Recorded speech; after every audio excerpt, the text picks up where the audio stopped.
Alright. So today, yung in-explain ko kanina about our first experiment related to arithmetic logic unit, ilalagay na natin siya doon sa Xilinx ISE. So anong first step? Ilipat ko lang to sa kabilang monitor. Ayan. So ito yung ating Xilinx ISE. Kapag inopen mo yan, ganyan ang itsura niyan. So pupunta ka ng file, new project, recorded to, don't worry. And then una, mag-set ka ng location. So kapag na-set mo na yung location tsaka working directory, doon ka na mag-work. Alright? In the event na mag-error, kung ano nakalagay dun sa location at sa working directory, doon ka na mag-work. Huwag mo nang ipilit kasi trial license lang yung ginagamit natin. So, ang ilalagay mo ditong name, ano ba yung project na ginagawa mo? Halimbawa, di ba ang gagawin ko ay machine 1 ALU. So, ito yung gusto kong gawin. Machine 1 ALU. Next mo lang. Etong nakikita mo dito na project settings, don't mind it yet.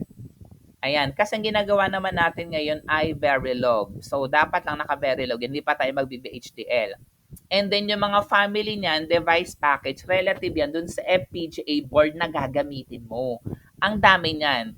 So, hindi naman natin siya ikakabit pa sa FPGA board. So, wala tayong pakialam kung anong nakalagay dito na family. So, as is lang yan. Next. Then, finish. So, nakakreate na tayo ng project. Ang sunod mong gagawin is maglalagay ka na ng mismong Verilog code mo dun sa loob ng project. So, project, new source. And then, ang pipiliin mo, Verilog module. Alright? So, okay lang kung di nyo pa ako nasusundan. Ni-record ko to para pwede mong sundan mamaya. Ibibigay ko yung recorded. Verilog module. Ang ilalagay mo dito, anong pangalan ng module? Di ba kanina, ang pangalan ng module ko ay ALU. Yan. ALU. So, yun lang ilalagay mo dito. Then next. Yan. Dito sa port name, di ba, pwede mo nang ilagay ito. Pwede mong piliin actually dyan, input. And then piliin mo, eto, input. Ang input natin ay A. Ayan.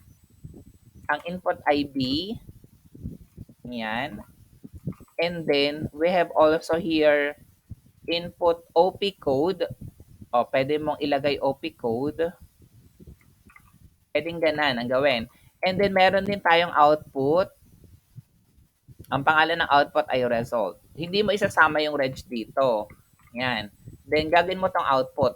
Ngayon, kita mo naman, naka-bus siya. Pag sinabing bus, more than 2 bits, naka-vector. Alright? And then, kapag naman 1 bit, ibig sabihin no, naka-scalar. So, ito ay naka-bus. Ito ay naka-bus, bus, and then bus. Ang most significant bit nito ay 7. Yan. 7 down to 0, 7 down to 0, and then 2 down to 0, and then 7 down to 0. Yan, next. Yan, makikita mo naman dyan, nakalagay kung tama. Next. Ayan. So, ito na yung magiging itsura niyan. Dito, pwede mong ilagay yung company. Halimbawa, ano bang pangalan ng company? Pangalan ng company ay pwedeng school, Trimex, colleges. And then yan, engineer ka na. So, ilagay mo yung pangalan mo dyan or yung group name mo.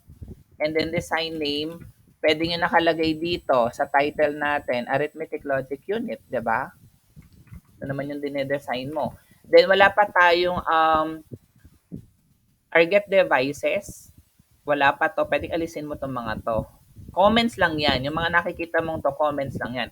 Ito yung sinasabi ko na time scale. Pwede mo siyang gawing 1 microsecond over 10 nanosecond. And then, ito na yung code natin kanina. Actually, pwede naman na kopyahin mo to lahat. Ito, tapos i-delete mo na lang. Yan. Pwede naman ganon. Pwedeng ganon ang gawin mo. Pwede yan. Pero since ginawa ko na tong part na yon, ito na lang kopyahin ko dito, 'di ba? Yan.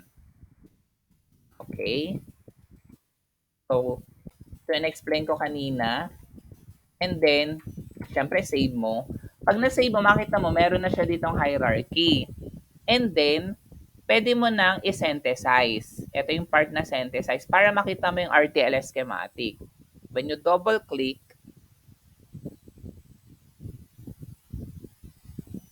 Ayan, maghintay ka lang.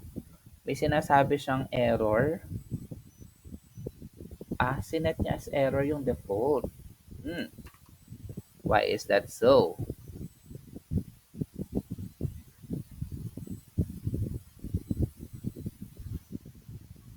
Hmm, teka lang.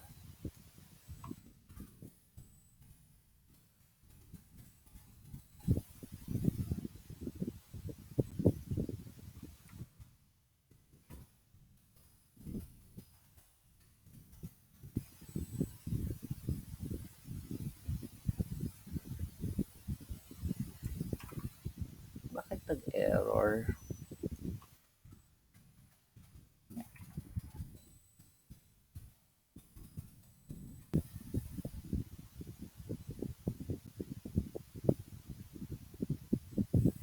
Ayan, okay. So, nung na natin siya, so makita mo dito, start with a schematic of the top level block, press OK lang. When you press OK, makikita mo na dito yung kaninang in-explain ko, and then ang gagawin mo dyan, i-double click mo lang siya. Kapag dinouble click mo na, makikita mo na yung low level design. So, ito na yung circuit. Basically, naka-multiplexer yung ginamit niya dito. And then, makikita mo yung loob niya, merong mga different logic gates. May mga inverter and so. Tapos, ang sunod mong gagawin is mag-create ka ng test bench for this. In doing so, project uli, and then new source ka uli, and then punta ka ng Verilog test fixture naman. Kasi gagawan mo na ng test bench yung Verilog code. Kaya Verilog test fixture. Then, pwedeng alo underscore TV para alam mo sa sarili mo na test bench pa rin ng Verilog code. Then next, and then saan mo siya i-associate? Ano yung gagawan mo ng test bench? Di ba alu? Then next, then finish. So, after nun, lalagay mo ulit dito 1 microsecond over 10 nanosecond. Ayan. And then, pwedeng ilisin mo to, pwedeng maglagay ka dyan ng anything. Then, eto nang nakikita mo dito, auto-generated na rin siya. Ito yung kanina na test bench. Alright? Ayan. So, ang kailangan lang naman natin is this one para matry natin na ma-run. Ito. Dito mo siya ilalagay sa loob ng initial begin. Ayan. So, ito yung gagamitin ko.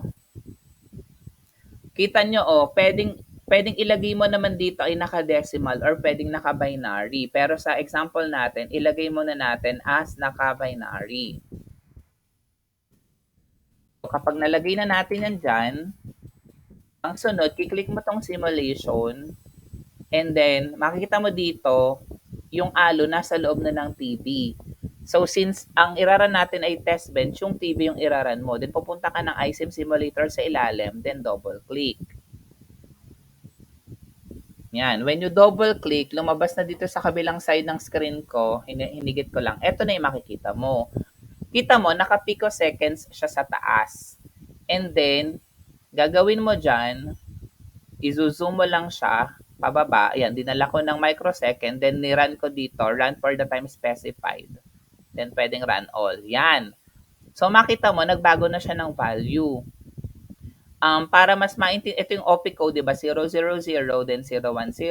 Ito yung input A, input B, hindi yan nagbabago for every microsecond. Pero yung result, nagbabago. Kasi di ba sabi kanina dun sa ating code, after ng 10 microsecond, ang sunod niyang gagawin yung bitwise and. Kaya nagbago yung value dito. Ngayon, Sir Caldo, paano ko po gagawin siyang decimal? Right-click mo lang to, radix, and then pwedeng binary, hexadecimal, unsigned decimal, signed decimal, octal, ASCII. So, unsigned decimal. Ayan. So, ito yung screenshot na pwede mong ibigay sa akin or kung kailangan mo siyang ibalik ng binary, balik mo siya ng binary, then baguhin mo siya dito. Of course, try nyo explore to mga window layout and stuff. Pwede kang magbago-bago ng kulay dyan.